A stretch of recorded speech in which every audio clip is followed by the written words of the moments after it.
2 മാസം എന്നുള്ളത് ഇപ്പോൾ നമുക്ക് ഒരു മാസത്തിലേക്ക് മാസം ആദ്യം തന്നെ ഇവിടെ ബില്ലെത്തും. എത്ര ബില്ല് വരില്ല?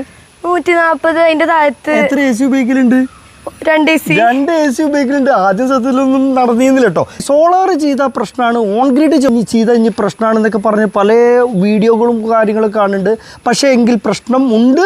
വലിയ പ്രൊജക്റ്റുകളൊക്കെ ചെയ്താൽ പ്രശ്നങ്ങളുണ്ട്. സാധാരണ നമ്മുടെ ഒരു 3 കിലോട്ട് സാധാരണ വീടുകളിൽ ഇപ്പോൾ ഇതിൻ്റെ വീടാണ്, ജ്യേഷ്ഠൻ്റെ വീടാണ്. ഇവിടെ ഇതപ്പോൾ നല്ല രീതിയിൽ ഇപ്പോൾ 100 എത്രയൊക്കെ നമുക്ക് എത്ര ബില്ല് വരില്ല? നമുക്ക് 140. അതിന്റെ താഴെ നമുക്കിപ്പോൾ എന്താ 2 മാസം എന്നുള്ളത് ഇപ്പോൾ നമുക്ക് ഒരു മാസത്തിലേക്ക് മാസം ആദ്യം തന്നെ ഇവിടെ ബില്ലെത്തും. എത്ര ബില്ല് വരില്ല? 140. അതിന്റെ താഴത്ത് എത്ര AC ഉപയോഗിക്കലുണ്ട്?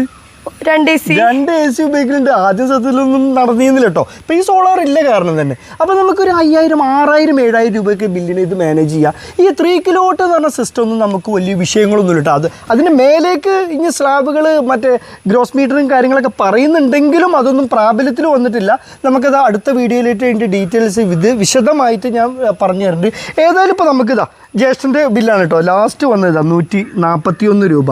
അപ്പോൾ ഒരു സാധാരണ ഒരു 6000, 7000 ബില്ലിനെയൊക്കെ മാനേജ് ചെയ്യാൻ 3 കിലോട്ട് ഒരു ടെൻഷനും ഇല്ല. ഇതിൻ്റെ മേലേക്ക് നമുക്ക് ഹൈബ്രിഡ് അതുപോലെ കാര്യങ്ങളൊക്കെ ഉണ്ട് കേട്ടോ. വിശദമായിട്ട് അറിയണമെന്നുണ്ടെങ്കിൽ നാസ്റ്റിക് സൊല്യൂഷനുമായി ബന്ധപ്പെടുക.